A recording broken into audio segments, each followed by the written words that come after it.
Ang pahayag kay Juan. Ikatlong kabanata. Isulat mo sa anghel ng iglesia sa Sardis. Ito ang sinasabi ng nagtataglay ng 7 espiritu ng Diyos at ng 7 bituin. Nalalaman ko ang ginagawa mo.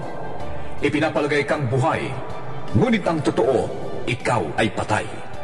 Kaya't gumising ka, pag-alabin mo ang mga katangiang nalalabi pa sa iyong buhay, upang hindi tutuluyang mamatay. Nakikita kong hindi maganap ang mga nagawa mo sa paningin ng aking Diyos. Kaya nga, alalahanin mo ang mga bagay na iyong tinanggap at narinig. Isagawa mo ang mga yon, at pagsisihan mo talikdan ang iyong kasamaan. Kung hindi ka gigising, pupunta ko dyan na gaya ng isang magnanakaw, at hindi mo malalaman ang oras ng aking pagdating. Ngunit may ilan sa inyo dyan sa Sardis na nag-ingat na mapanatiling malinis ang kanilang damit. Kaya't kasabay ko silang maglalakad na nakasuot ng puti, sapagkat sila'y karapat-dapat. Ang magtatagumpay ay magdaramit ng puti, at hindi ko kailanman aalisin sa aklat ng buhay ang kanyang pangalan. Kikilalanin ko siya sa harap ng aking Ama at ng kanyang mga anghel. Ang lahat ng may pandinig ay makinig sa sinasabi ng Espiritu sa mga iglesia. Isulat mo sa anghel ng iglesia sa Philadelphia. Ito ang sinasabi ng banal at mapagkakatiwalaan, ang may hawak ng susi ni David. Walang makakapagsara ng anumang buksan niya, at walang makakapagbukas ng anumang sarhan niya. Nalalaman ko ang mga ginagawa mo. Alam kong mahina ka, ngunit sinusunod mo ang aking salita, at naging tapat ka sa akin.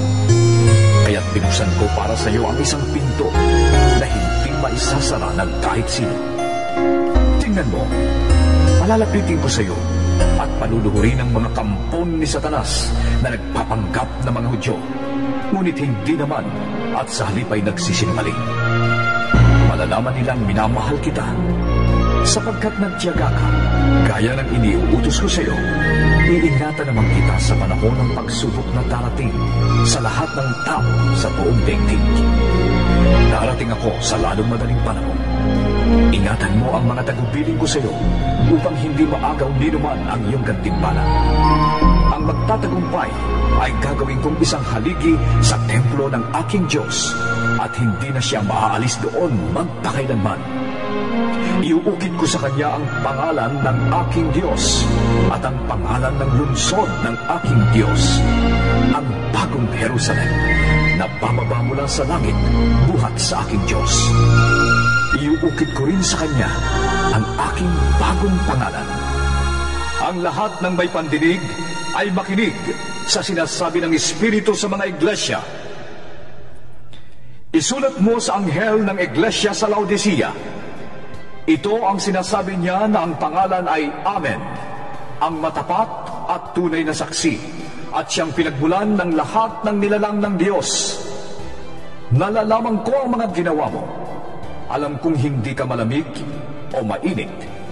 Higit na mabuti kung ikaw ay malamig o mainit. Ngunit dahil sa ikaw ay maligamgam, hindi mainit o malamig, isusuka kita. Sinasabi mo, ako'y mayaman, sagana sa lahat ng bagay, at wala nang kailangan pa. Ngunit hindi mo nalalamang ikaw ay kawawa, kahabag-habag, mahirap, bulag at hubad. Kaya nga, ipinapayo kong bumili ka sa akin ng purong ginto upang ikaw ay maging tunay na mayaman. Bumili ka rin sa akin ng puting damit upang matakpan ang nakakahiyamong kahubaran, at ng gamot sa mata upang ikaw ay makakita. Sinasaway ko't pinapalo ang lahat ng aking minamahal. Kaya't maging masigasig ka. Pagsisihan mo talikdan ang iyong mga kasalanan. Nakatayo ako sa labas ng pintuan at kumakatok. Kung diringgin ni naman ang aking tinig at bubuksan ang pinto, ako'y papasok sa kanyang tahanan at magsasalo kami sa pagkain. Ang magtatagumpay ay uupong katabi ko sa aking trono, tulad ko na nagtagumpay at nakaupo ngayon katabi ng aking Ama sa kanyang trono. ang lahat ng may pandinig ay makinig sa sinasabi ng Espiritu sa mga iglesia.